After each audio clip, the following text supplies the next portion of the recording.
getting married according to the French laws when they don't have a prenup. If you have a prenup and they sign, so after divorce, they have no right in acquiring half of what you earn or a huge sum of money, that's fine.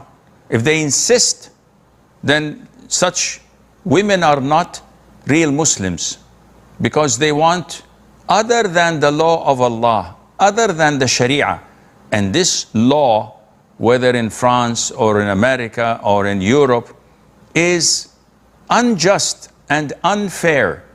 I do hundreds of counseling sessions, and I've seen women taking millions of their husband's wealth unlawfully.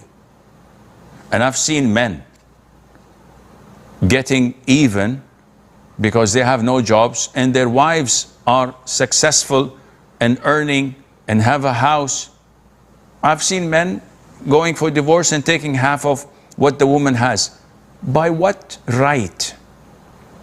Our beloved Prophet ﷺ said on the farewell Hajj that your wealth, Muslims upon a Muslim, your reputation and your blood, meaning your physical safety, is haram upon one another.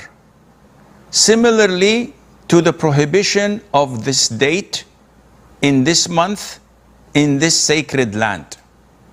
So taking the wealth of a Muslim brother, whether a spouse, a partner, a citizen even, through haram taxes or haram expenses that nobody gave you the right to do this. It's my hard-earned money.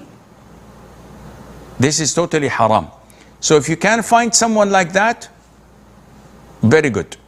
If not, look around and you will find women who just want a Muslim man providing for them, giving them a roof on their head, food on the table, and respecting them as Muslim women and honoring them. They don't care about the law and they have no problem in that. You will find hundreds of them, inshallah.